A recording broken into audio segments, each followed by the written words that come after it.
Assalamu alaikum student. This is the next chapter of your English grammar and the topic name is kinds of pronouns. So here are previously I've explained you the pronouns and I hope you know that what is pronoun.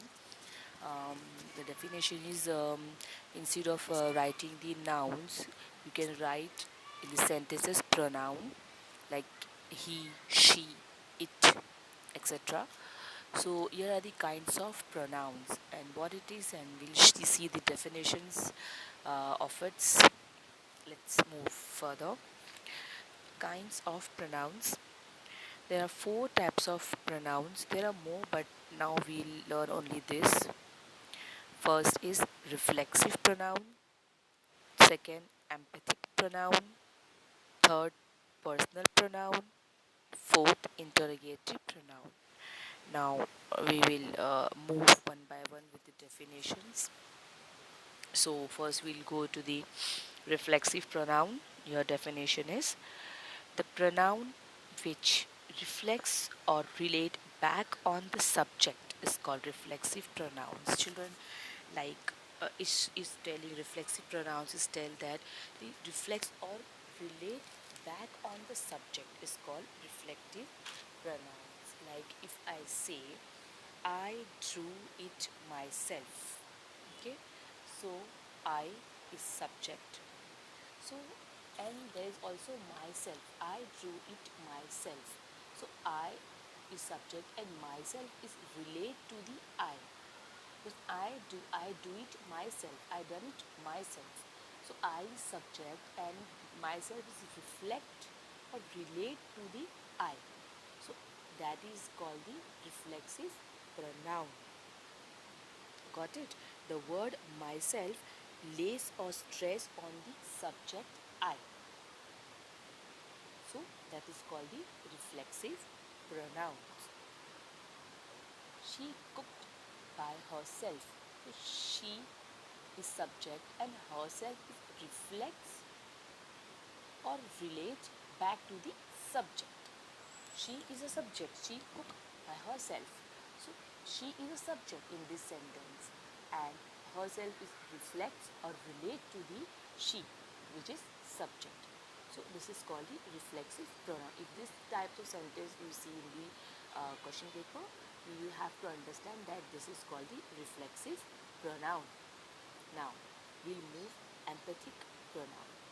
The pronoun which lays stress or emphasis on the subject is called emphatic pronoun. Like if I say, is children, you have to remember that in emphatic pronoun, self, self, we have to add it. If there is self add in this subject, that is called the emphatic pronoun. Herself, themself, himself, yourself. It is called the emphatic pronoun. Okay. Now we'll see the move to personal pronoun. The pronoun which is used in place of a person or thing spoken of is called personal pronoun. Like the personal pronouns are as follows. They like I, me, you, he, she, it, they, them is called the personal pronoun. Now we move further. Next is interrogative pronoun. The pronoun which stands for a noun while asking a question. As you all know, the interrogative means a question. So it's called the interrogative pronoun, like who, what, which. So then after this, I'll examples and a little more information about these kinds of pronoun. So now we'll see both reflexive and emphatic. What is? Both reflexive and emphatic pronouns are formed by adding self to the pronoun such as my, her, them, him, your, etc. As I told you, I, myself, she, herself, he, himself. So if there is a sentence, it shows like adding self in the sentence. You have to identify that it is a uh, reflexive and emphatic pronoun. Okay, I hope you got this. Now second, personal pronouns are follow: I, me, you, he, she, it, they, them, we, us, him, her, his, hers, etc. It is called the personal pronoun. If in sentence you see I, me, you, so you if this I underline and you have to write that personal pronoun. If there's in sentence she, underline that and write as a personal pronoun. Okay. Now the pronoun, and there is also it, and as we all know that why we write why it stand for. It is stand for the things which is without life, non-living thing, or for animals or young children of the animals. Okay, so like for example, if I say I read a storybook, it was interesting. So it's is talking about the book. So book is non-living thing, and it stands for book. Okay.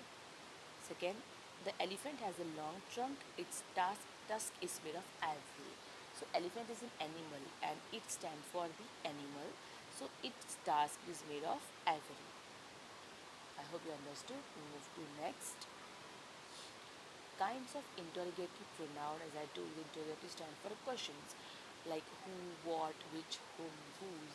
If you see such kind of sentence, underline if you get the which, underline the which and write there interrogative. Underline the what, write there interrogative. So it's as simple as you have only remember the pronoun, kinds of pronoun and which stand for what. So I hope children you understood this grammar, kinds of pronoun. In next video I'll give you the exercise of this chapter.